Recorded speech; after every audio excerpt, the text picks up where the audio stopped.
Hello, and welcome to Relaxing Facts. I'm Chad Kay, and today I will be talking about Gravensteen, the castle of the Counts. Each week, I share interesting stories and little-known facts on a variety of topics, accompanied by gentle, soothing music. My goal is to help you find a sense of calm during your busy day. Feel free to settle into a cozy spot and let yourself be carried away by these relaxing facts. Few medieval castles capture the imagination quite like Gravensteen, the castle of the Counts, in Ghent, Belgium.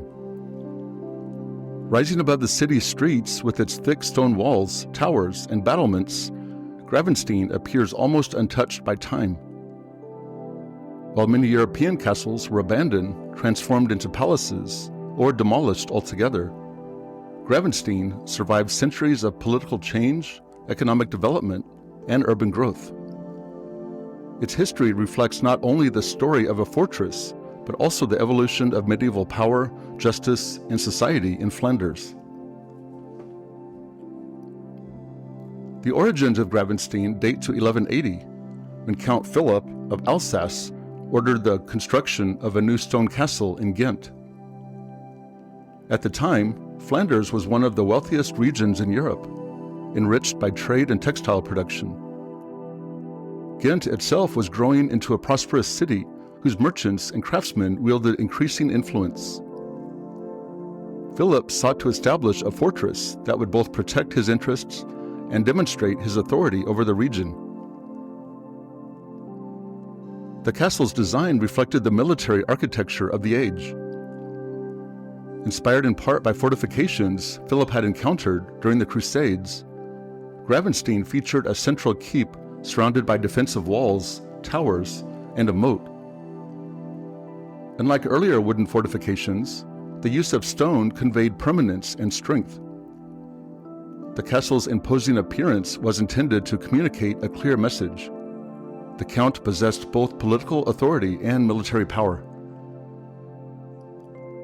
Although castles are often romanticized as luxurious residences, life within Gravensteen was far less comfortable than modern audiences might imagine.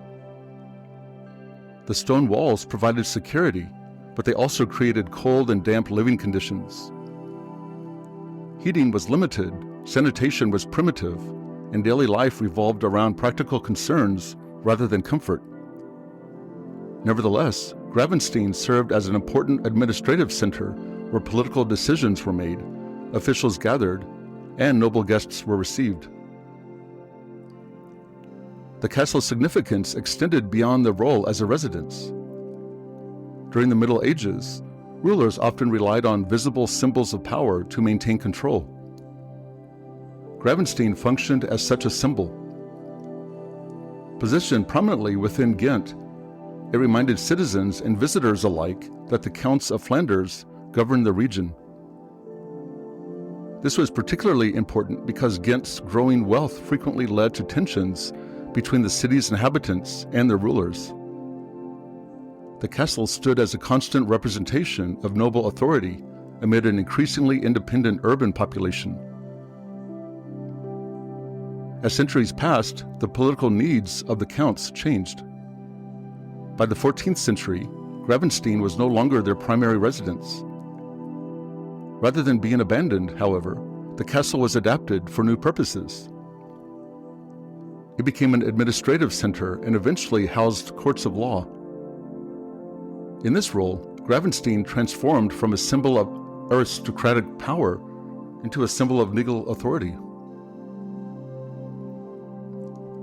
The judicial functions of the castle reveal much about the nature of justice in medieval and early modern Europe. Courts held proceedings within its walls, and accused individuals were often imprisoned there while awaiting judgment. Punishments during this period were frequently severe, reflecting societal beliefs about crime, order, and deterrence. The castle became associated not only with governance, but also with the enforcement of law. Today, one of the most striking aspects of Gravensteen is its collection of artifacts related to medieval justice. Exhibits include instruments once used in interrogations and punishments.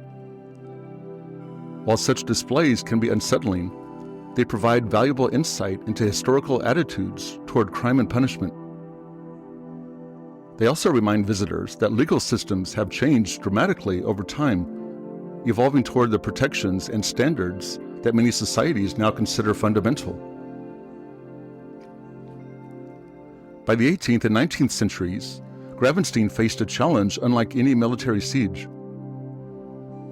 As industrialization transformed Europe, the castle's medieval purpose seemed increasingly irrelevant.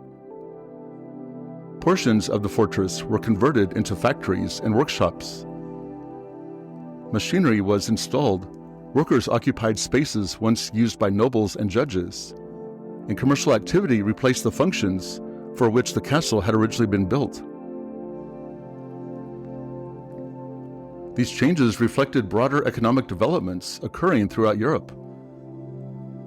Historic structures were often valued more for their practical utility than for their cultural significance. In many cases, medieval buildings were altered beyond recognition or demolished entirely to make way for modern development. Gravensteen appeared destined for a similar fate. Remarkably, the castle survived because of growing public interest in historical preservation. During the 19th century, scholars, citizens, and local leaders began recognizing the importance of protecting monuments from the past. Restoration efforts were undertaken to recover the castle's medieval appearance.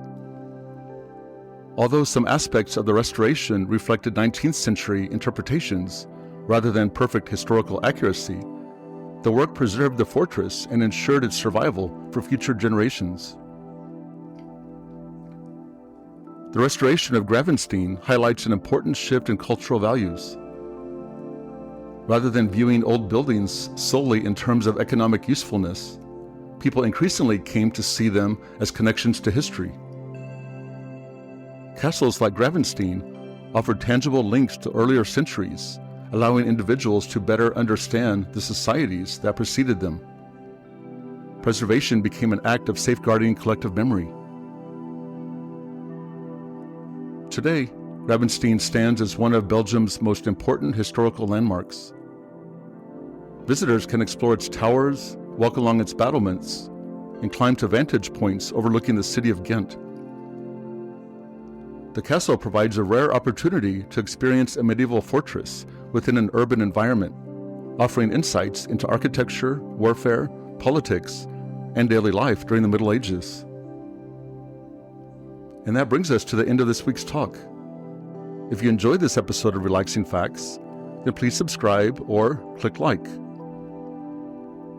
I hope you have a wonderful day, whether you're taking a few moments to unwind or just simply enjoying some calming listening. Thank you so much for being here. I am Chad K, and I will see you next time. Bye.